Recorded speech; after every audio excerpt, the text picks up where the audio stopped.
ce que Melchisedec nous a présenté comme le pont.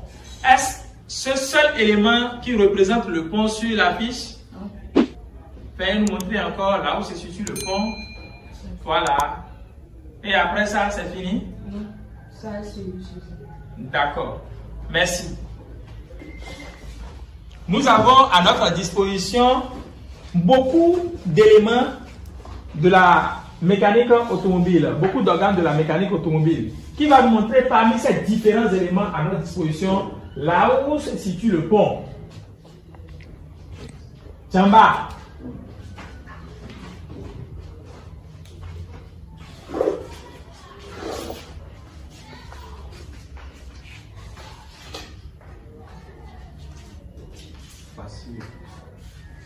Voilà ce que Djamba nous a présenté comme le pont.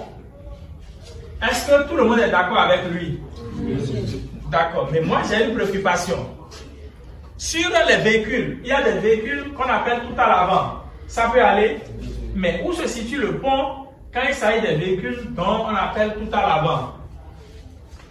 Emery. Le pont est incorporé à la boîte de vitesse. Le pont est incorporé à la boîte de vitesse. Est-ce que parmi les organes que nous avions, est-ce que vous pouvez me montrer là où se situe une boîte de vitesse dont le pont est incorporé? Vincent.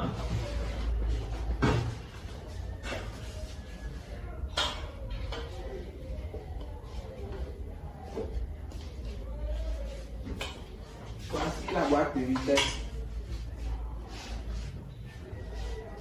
Le pont est ici. Ceci qui est ici. Voilà ce que Vincent nous a présenté comme le pont. Est-ce que vous pouvez nous dire par où les mouvements vont sortir? Les mouvements ne sortent pas ici. Donc c'est un seul élément, c'est pas un seul endroit? Non. Voici le deuxième endroit. Voilà. Merci. Merci Vincent. Mais moi j'ai une autre préoccupation. Il y a des véhicules dont on parle de 4x4. Vous avez entendu parler une fois? 4x4. Oui. Parmi les images présentées sur notre bâche, est-ce qu'il y a une image qui illustre un véhicule 4x4? Oui, monsieur. Qui va nous montrer? Noé.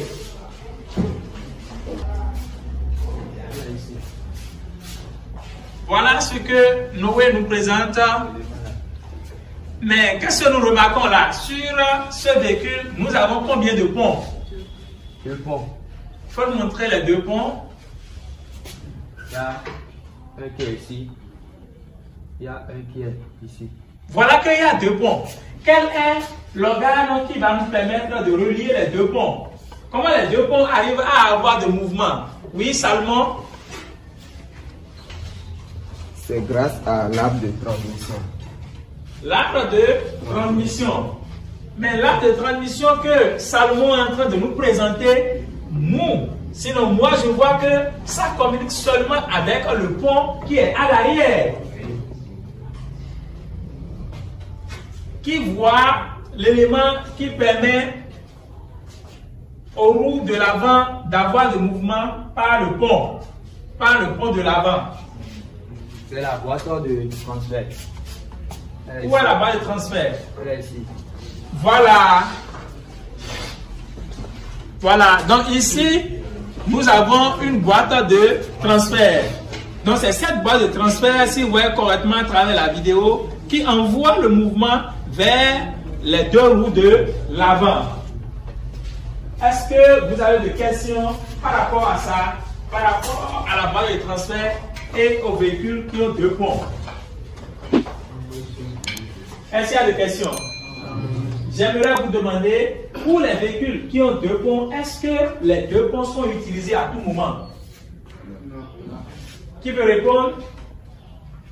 Est-ce que les 2 ponts sont utilisés à tout moment? Non. Et à quel moment on sollicite les 2 ponts? Ou bien à quel moment on sollicite le 2e pont? On le sollicite ici aussi. Oui. On le sollicite dans les moments, dans les virages difficiles. dans les conditions difficiles. On sollicite le deuxième pont dans les conditions difficiles. Et c'est en ce moment-là, on parle de crabotage. Merci du pont, les différentes positions qu'occupe le pont et les différents éléments suivis dans la vidéo qui peut nous dire le rôle du pont.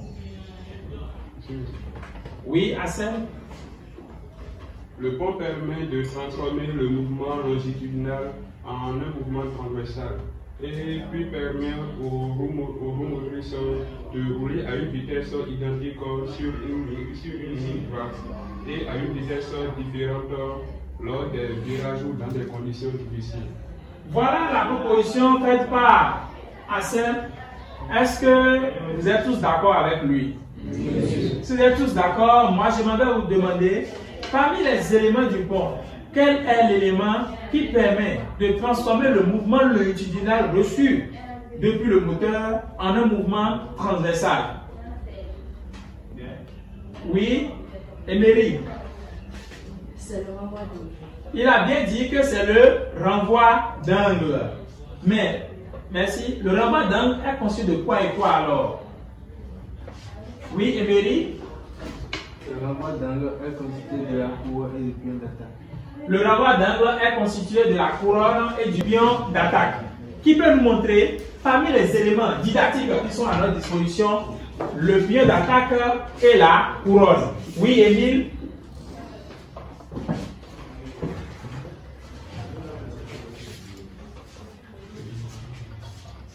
Nous avons, voici le pion d'attaque. Et la couronne, voici la couronne. Voilà. Merci, il vient de nous montrer le pion d'attaque et la couronne. Donc voilà ces deux éléments que Émile vient de nous montrer. Est-ce qu'il y a des gens qui ne sont pas totalement d'accord avec Émile? Si tout le monde est d'accord, je m'en vais vous demander quel est alors l'élément qui permet aux roues motrices de tourner à des vitesses identiques en ligne droite et à des vitesses différentes lorsque le véhicule est en virage ou dans les conditions difficiles? Oui, Faladé. C'est le différentiel. Il a bien dit que c'est le différentiel, qui permet d'assurer cette fonction. Parmi les éléments que nous avons à notre disposition, est-ce qu'il y a quelqu'un qui peut venir nous montrer là où se situe le différentiel? Oui, en bas le jour.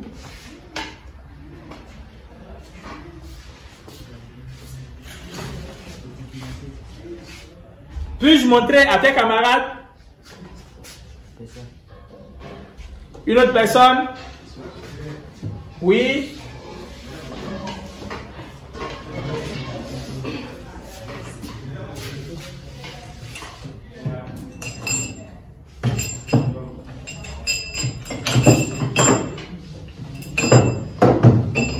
Voici le différentiel.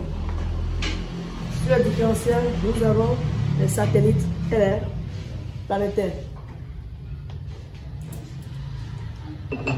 Voilà la proposition faite par Jamilou.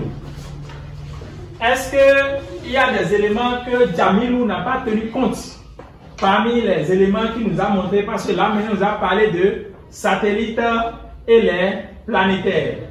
Est-ce qu'il y a quelqu'un qui peut vraiment venir pour améliorer ce que Jamilou vient de faire? Oui, je vais donner.